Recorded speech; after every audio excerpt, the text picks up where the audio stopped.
Habibi, welcome to my vlog! So for today's video, pupunta nga pala tayo ng Dubai. Nandito na nga pala ako sa IBN. Magkikita nga pala kami ni Jamaica, yung kaibigan ko sa Pinas. Punta nga lang pala kami dito sa Burjuman at ipapakita ko sa inyo ang Al Seif.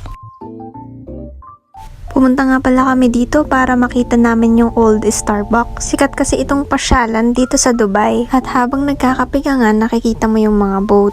Malapit kasi ito sa creek, so makikita mo yung mga boat na dumadaan. Sobrang haba nga pala nito. Makikita mo dito yung old Dubai. Madami nga ring nagbebenta dito. Meron silang tinitinda ng mga abaya at mga kondura. Umaura-aura lang kami dito ni Jamaica, tapos yun nga, nagkape kami. Dito masarap magpunta kapag winter kasi feel na feel mo yung ambience. Tapos hindi ganon kainit. Ngayon kasi nag-uumpisa ng lumamig. After nga na, nagpunta kami dito sa Wokyo. Dito na nga namin naisipan na kumain kasi ang ganda ng ambience niya. Nakita nga lang din namin to sa Facebook at ang ganda pa ng napwestuhan namin kasi feel na feel namin yung pagiging Japanese. Gustong gusto ko talaga pumunta ng Japan kaya habang hindi pa ako nakakapunta doon, ito na lang muna. Nagbibiruan pa nga kami ni Jamaica sa mga o-ordery namin. Tapos itong batang to, hindi pala siya marunong mag-chopstick, so ayan, ituturo natin kung paano mag-chopsticks. At alam nyo ba kung anong ginawa, panoorin ninyo? Tingnan nyo naman kung paano niyan bubuksan yan. Ginawa namang, binaligtad naman ng bata naman na to.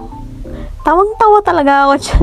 Sobrang nag-enjoy talaga kami sa place, tapos ang ganda pa nung naupuan namin. Si Jamaica nga pala ay nakasama ko noon sa work ko sa Pinas. Magkaiba kami ng department pero palagi kasi kami nagchichikahan. Tapos before, pinag-uusapan namin na pupunta nga kami dito sa Dubai. Ang ending, ako yung nauna. Dapat siya yung pupunta dito. Tapos, ngayong year nga lang siya nakapunta dito. Ewan ko ba dito? Masyadong nag-enjoy sa Pilipinas. Nag-work kasi to sa Toyota. Ang kinakain nga pala namin ay hindi ramen, pansit canton yan.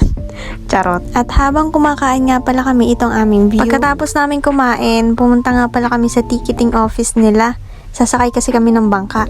Eto nga at papunta na kami dun.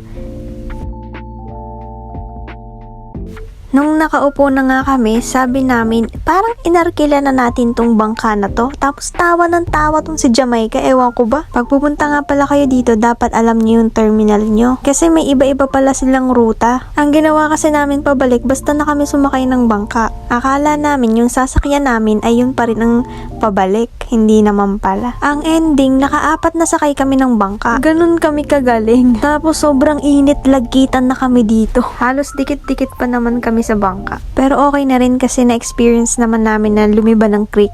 1 dirham nga pala ang bayad dito for one way. Buti na lang pa uwi, may nasakyan kami. Kasi sobrang haba kung lalakarin namin. Tawang-tawa pa kami dito. 1 dirham nga lang palang bayad sa bangka for one way. Yung mga nangyari. Ang layo din, layo. I will drop you here, ah. It's okay, bro. Thank you, brother. Yun lamang, paalam!